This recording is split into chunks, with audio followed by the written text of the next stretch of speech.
A mi familia le encanta la Navidad. La celebramos cada año, con especial alegría y emoción.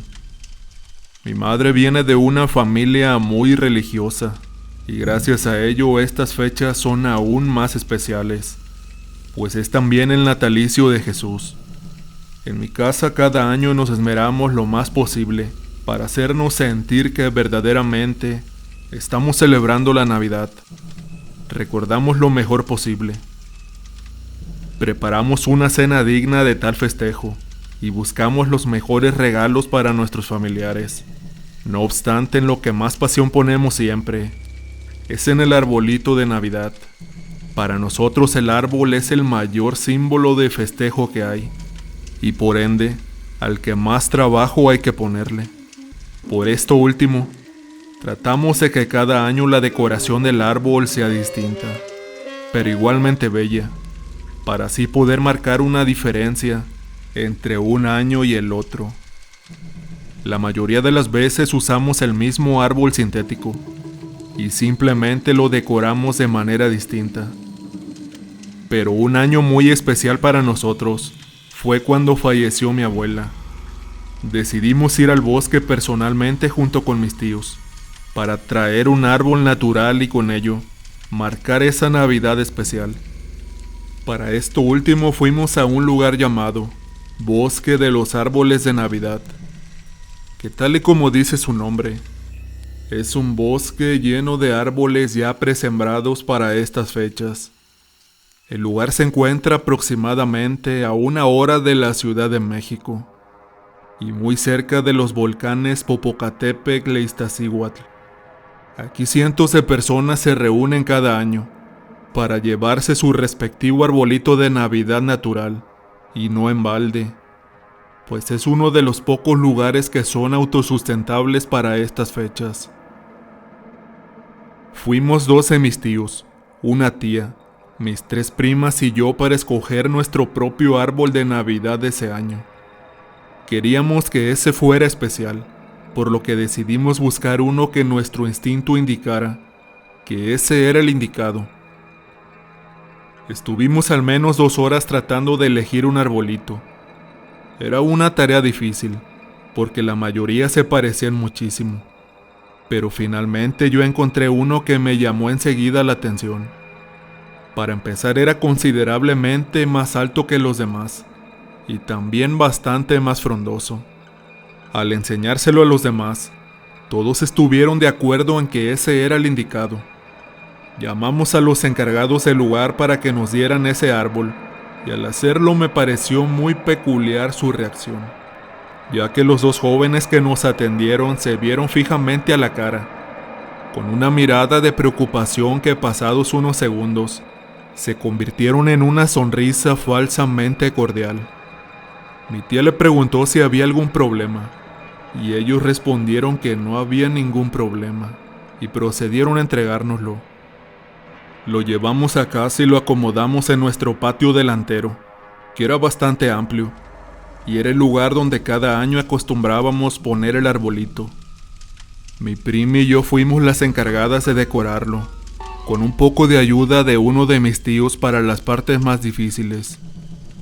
Mientras llevábamos a cabo esta tarea, nos dimos cuenta que era un árbol magnífico, pues sus ramas y hojas tenían unos colores muy vivos, y era tan frondoso que se nos dificultó un poco enredar las luces entre sus ramas y colgar las esferas de ellas. Aún así logramos decorarlo con toda clase de adornos y luces. Posteriormente colocamos el nacimiento de Jesús en la parte de abajo del árbol, como es de costumbre en mi familia y en gran parte de México. Para esto conseguimos musgo real para simular el pasto, y así la representación del nacimiento fuera lo más fidedigna posible. Finalmente nos encargamos de los detalles como la estrella hasta arriba del árbol, y una mini bocina con melodías de villancicos. Nos sentíamos orgullosos de nuestro trabajo. Ese mismo día por la noche, nos percatamos de que algunas esferas del árbol se habían caído, y mi tía culpó a mis primos pequeños que constantemente pasaban corriendo cerca del árbol. Sin embargo, ellos negaron rotundamente haber tocado el árbol. No le tomamos demasiada importancia al asunto y nos fuimos a dormir. Al día siguiente despertamos y nos inquietó bastante ver lo que encontramos. El árbol se encontraba extrañamente desordenado. Era como si alguien lo hubiera agitado con brusquedad, y todos los adornos se hubieran sacudido, pues algunas esferas estaban nuevamente tiradas, algunas de las luces se habían caído, y la estrella de la cima se encontraba inclinada. La primera reacción de mi tía y mi mamá fue regañar al viejo gato que habitaba con nosotros, pero a mí no me pareció que pudiera ser él, pues era un gato realmente viejo, que rara vez se movía de su cama, y cuando lo hacía, era solo para recostarse en otro lugar. No podía creer que lo hubiera causado tal desastre, así que me acerqué al árbol para tratar de observar más pistas.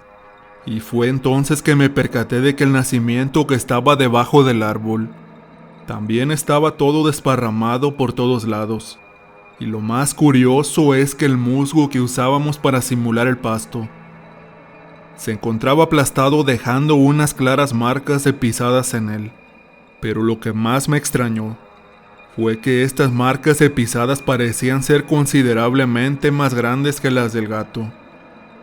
Traté de explicar y demostrarle esto a todos, pero parece ser que las personas prefieren creer en una mentira inverosímil a una verdad alarmante, pues al final todos decidieron que efectivamente era culpa del gato. Obviamente yo no estuve de acuerdo con eso y dos de mis primas tampoco. Volvimos a reacomodar todo el árbol y lo dejamos tal cual estaba el día anterior. Así lo dejamos y no hubo mayor percance lo que restó del día. Pero por la noche, algo insólito volvió a ocurrir. Mis primos pequeños estaban jugando en el patio como era común, y yo salí junto con mi prima para ir a la cocina, ya que forzosamente se tenía que pasar por el patio para ir de mi cuarto a la cocina. Y cuando lo hicimos, nos dimos cuenta de que uno de mis primos estaba parado, completamente inmóvil, observando el árbol fijamente, mientras que sus otros primos hacían caso omiso de él y seguían jugando. Cabe recalcar que el primo que estaba viendo el árbol era el más pequeño de toda la familia, con apenas 3 años de edad. Me acerqué a él para preguntarle si estaba bien, pues su comportamiento se me hacía muy extraño para lo habitual. Cuando me acerqué, él ni siquiera se inmutó en mí y siguió viendo fijamente hacia el árbol. Traté de ver qué estaba viendo, pero no vi nada más que el árbol, que se encontraba normal. Le volví a preguntar si estaba bien, y esta vez él volteó a verme directo a los ojos y después de unos segundos, volví a observar el árbol. Esta vez levantó su brazo lentamente y apuntó con él hacia una parte específica del árbol, justamente a una de las partes altas, donde más frondoso se volvía. Entrecerré los ojos para tratar de notar aquello que me estaba señalando, pero por más que lo intenté no logré ver nada. De pronto, justo en aquel punto donde señalaba a mi primo, algo se movió, y solo entonces pude ver una pequeña silueta que se movía dentro del árbol. No la hubiera visto de no ser porque hubo movimiento. De otro modo se confundía mucho con la maleza. Aunque la pude ver muy poco tiempo, pude notar que era muy parecida a la de un humano, pero muy pequeña, casi del tamaño de un gato o un perro muy pequeño. La impresión fue tanta que perdí el equilibrio y caí de espaldas. No pude evitar soltar un grito ahogado, cuando desde ahí observé que el gato se encontraba en su cama como siempre. Mis tíos llegaron en mi ayuda y al contarles lo que había sucedido, empezaron a husmear dentro del árbol con un palo de escoba, pues pensaron que quizás se trataba de alguna especie de alimaña o animal salvaje que hubiera podido ocultarse en el árbol. No obstante, nunca encontraron nada, y simplemente supusieron que lo imaginé, pero yo estaba muy segura de lo que vi. Siguieron pasando los días y cada vez más cosas extrañas sucedían, cosas que se perdían sin explicación alguna. como zapatos, joyas, colgantes, entre otros. También mi primo más pequeño se comportaba muy extraño.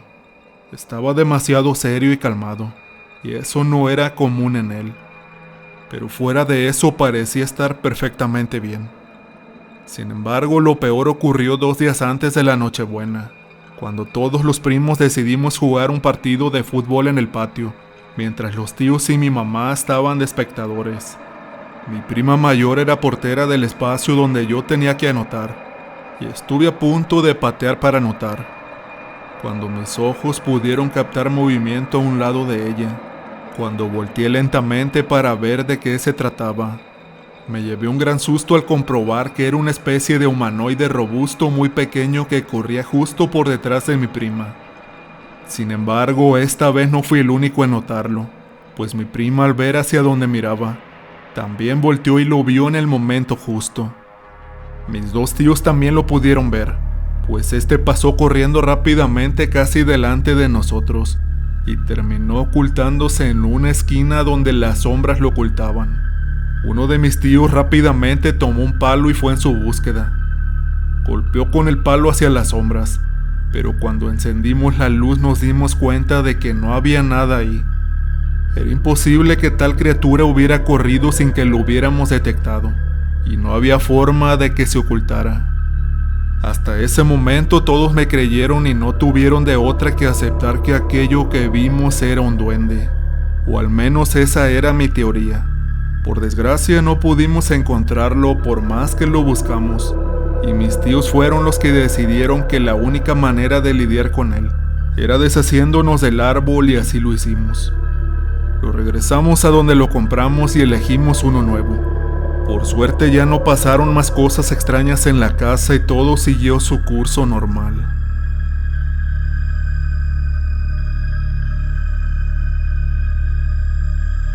Desde que soy un niño me consideré una persona muy sensible. Siempre he tenido problemas para gobernar y controlar mis emociones. Cuando algo malo me sucede, no puedo evitar llorar y me cuesta mucho emitir alguna palabra. He ido a terapia por esto, y con el paso de los años pude controlarlo un poco más, sobre todo con situaciones cotidianas. Sin embargo, esto empezó por un hecho traumático que me sucedió de niño, y por el cual la gente me considera una persona dañada. Desde aquel día nada fue igual para mí. La Navidad. La Navidad siempre ha sido una época que debe estar llena de alegría, buenas compañías y muchos regalos. Todos los años esperaba con ansias la Navidad, para así poder recibir un regalo. La llegada de Santa Claus era para mí la mayor ilusión que podía sentir, y sin importar qué clase de regalo me trajera, yo me sentía igualmente feliz. Sin embargo, nada me podría haber preparado para el regalo que recibiría ese año. Como cualquier otra Navidad, le hice una carta a Santa pidiéndole las cosas que yo más deseaba. Entre ellas se encontraba una bicicleta y una figura de acción de Batman. Pero lo que más quería era una batería, pues mi sueño era ser músico de grande y tener mi propia banda. Esperaba que Santa me trajera por lo menos la batería, aunque no quise decirle a mis papás que se la pedí, pues no quería que ellos hicieran el esfuerzo de tratar de comprármela, en caso de que Santa no me la trajera, pues apenas podían solventar los gastos de la casa, y no quería causarles más preocupaciones. En los días cercanos a la Navidad, empezaron a suceder cosas extrañas en mi colonia. Lo recuerdo bien porque incluso salió en las noticias. Jóvenes fallecen abruptamente en un extraño ritual que llevaron a cabo en una casa abandonada. La casa donde esto ocurrió estaba a 2 cuadras de mi casa, y recuerdo ver cómo las patrullas revisaban toda la colonia, y las ambulancias se llevaban los cuerpos en camillas tapadas hasta la cara, con una sábana blanca. Posteriormente vimos en las noticias lo ocurrido. Al parecer eran 6 muchachos los fallecidos, entre hombres y mujeres, todos ellos con una característica bastante extraña. A todos les faltaba la mano derecha, y por más que buscaron en la escena, no encontraron rastro de ellas.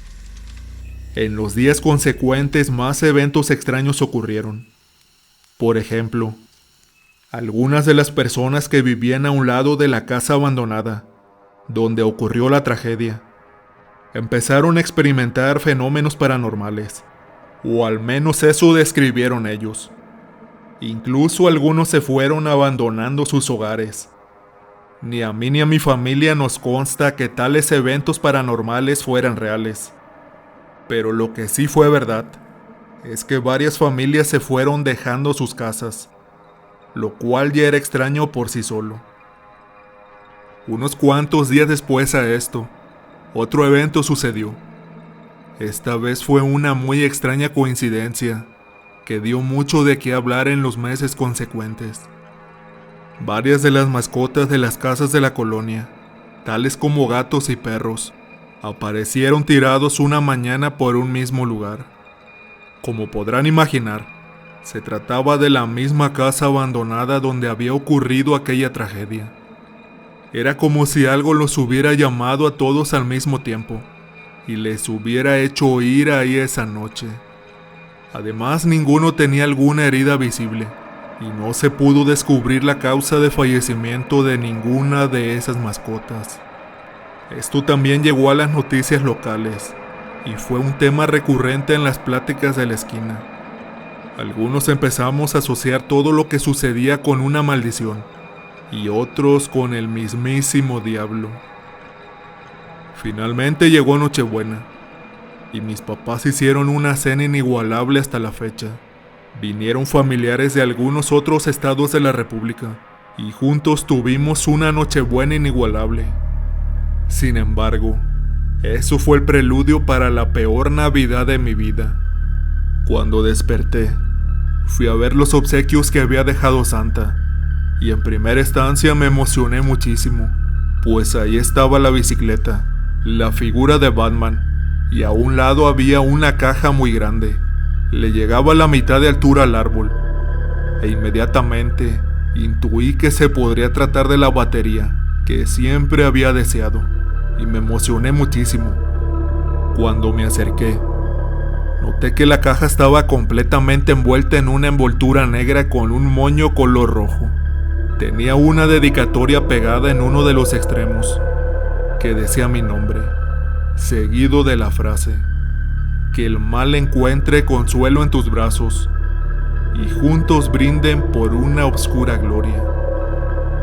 Esto se me hizo muy extraño, pero no le tomé tanta importancia. Después de todo, estaba demasiado emocionado como para fijarme en los detalles en ese momento. Empecé a romper el papel de la envoltura y mis padres despertaron. Cuando me vieron abriendo el enorme regalo, rápidamente se acercaron y me dijeron: ¿y ese enorme regalo, campeón? Yo les contesté que me lo había traído Santa, y ellos se miraron pensantes y preocupados.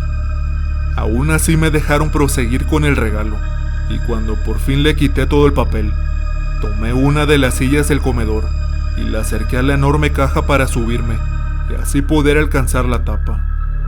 Mis papás se adelantaron a la cocina para desayunar, cuando de pronto escucharon un grito desgarrador de la sala donde estaba el arbolito. Ambos llegaron corriendo y en primera instancia no me vieron, así que empezaron a gritarme por mi nombre. Me buscaron por todos lados, pero no lo hicieron en el lugar más obvio. Me había caído adentro de la enorme caja de regalo. Cuando mi madre me encontró, no pudo evitar llevarse las manos a la boca y producir un grito ahogado. Mi padre tuvo una reacción similar, y yo simplemente estaba en estado de shock. Lo que aquella caja contenía eran 6 manos, y además toda la caja estaba llena de lo que parecía ser un líquido rojo. Mis padres me sacaron rápidamente de ahí y me fueron a bañar, pero yo no podía gesticular palabra alguna, y mis ojos no podían dejar de llorar como me sucedía antes. De hecho, pasaron muchos meses hasta que pude volver a hablar, y un tiempo más en lo que volví a la normalidad. Sin embargo, no creo que nada haya sido normal después de eso. Hasta la fecha aún tengo secuelas por ese evento, y hasta hoy en día mis papás no saben cómo ese regalo llegó hasta ahí. Como es obvio, nos terminamos mudando de ahí al igual que muchas otras familias más.